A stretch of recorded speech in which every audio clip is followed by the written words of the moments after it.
안녕하십니까 여러분, 압구정 수달입니다. 오늘은 국제세무법인의 대표 세무사이신 허성호 세무사님과 함께 관리처분 인가 전에 압구정을 소유하셨던 조합원이 관리처분 인가가 떨어지고 나서 입주권이라는 권리의 형태로 바뀌었을 때 그때 당시에 팔 때의 세금에 대해서 이야기해 보도록 하겠습니다. 관리처분 계획 인가일 이전부터 주택을 보유하고 계신 분들을 이제 원조합원이라고 하고, 그다음에 처분 계획 인가일 이후에 이제 취득을 하게 되면 세법에서는 승계조합원으로 분류를 합니다. 자, 근데 이제 원조합원이신 분들이 관리처분 계획 인가가 나기 전에 처분하는 게 좋을지, 아니면 관리처분 계획 인가 이후에 입주권인 상태로 매도를 하는 게 유리할지 고민을 하시는 분들이 이제 조금 있을 건데, 결론부터 말씀드리면 상황에 따라서 다 다릅니다. 관리처분 계획 인가일 이후에 이제 재건축 분담금을 어느 정도 부담하느냐에 따라서 입주권에 대한 양도 차익을 별도로 계산을 할 때 조금 이제 세액의 변동이 생길 수가 있습니다. 그래서 양도소득세 계산 구조에서 국세청에서도 이슈화되는 거,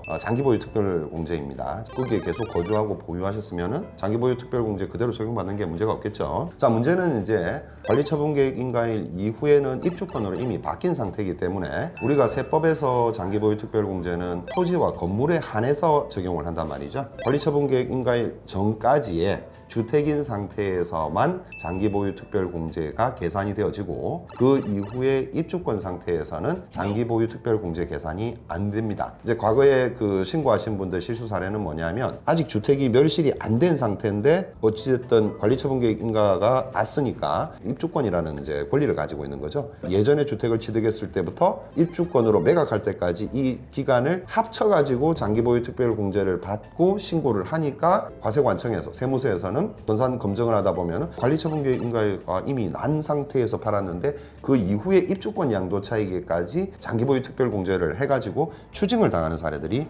있습니다. 아까 먼저 서두에 이제 말씀드렸던 것처럼 언제 파는 게 좋으냐, 그 재건축 분담금도 또 어느 정도 부담을 하는지, 1세대 1주택인지 2주택인지 3주택인지에 따라서 조금 차이도 있을 수가 있으니까 가까운 세무사한테 상담을 받아보시는 게 좋습니다. 시작하시는 분들은 일단 장기보유 특별공제 부분인 만큼은 결국에 관리처분 계획 인가일 전과 후에 많이 달라진다 하는 정도만 인식을 하고 계시면 될 것 같습니다. 그러면은 이제 원래 조합원이 관리처분 인가일을 기점으로 해서 이후에 입주권이라는 권리의 형태로 팔게 된다라고 하면 장기보유 특별공제에 관련된 기준일은 관리처분 인가일까지만 계산하셔야 된다는 부분. 아직은 주택인데 관리처분 인가는 떨어졌지만 주택인데 해가지고 관리처분 인가일 이후의 기간까지 포함시키면은 이 부분은 문제가 될 수 있다는 점 기억하셨으면 좋겠습니다. 네, 그럼 사례를 들어서 말씀해 주시면 조금 더 이해가 편할 것 같은데요. 사례 1번입니다. 조정 대상 지역에 2년 이상 거주를 한 1주택자가 살 때는 5억으로 샀고 입주권 현재 가치는 45억, 그리고 팔 때의 가격은 50억으로 책정했을 때 필요 경비는 없고 입주권 필요 경비 또한 없습니다. 그러면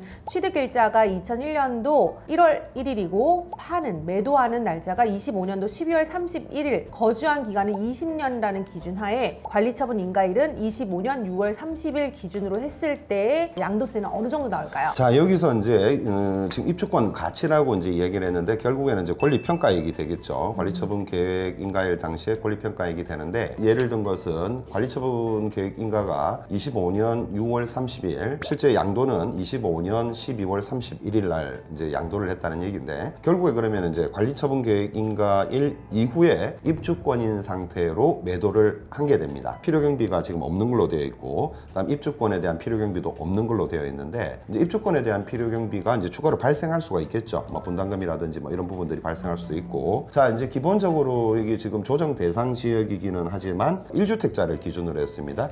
고가주택에 대해서는 12억만큼 공제되는 부분이 있다는 거는 뭐 다들 아시고 계실 거니까 그 부분만큼은 이제 차감하고 계산을 해야 되는데, 결국에 이제 사례 계산 산식에서 보시게 되면 일단 우리가 평가액이 지금 45억이 나왔단 말이죠. 근데 과거에 2001년도에 취득 당시에 5억에 취득을 했단 말이죠. 관리처분 계획 인가일 전까지는 주택이었다는 거죠. 순수하게 주택과 관련된 양도 차익은 평가액까지 계산하면 40억이 나오는 거죠. 그러면 결국에 조합원 권리가액에서 취득가액에서 필요경비를 빼서 이제 뭐 없다고 했으니까 40억이 되는 거죠. 근데 이때 이제 보유 기간을 계산할 때는 취득일로부터 관리처분 인가일까지로 계산이 되어집니다. 24년 5개월이 되는데 그럼 관리처분 인가일이 6월 30일이었고 전날까지만 주택이었단 말이에요. 전날까지. 그 전날까지만 주택으로 존재를 했기 때문에 계산산식에는 6월 29일이 들어가는 겁니다. 그리고 이제 그 해당 월은 빼고 계산을 하니까 2001년도 1월 1일 속한 기간은 포함을 시키고 어찌되었든 뭐 계산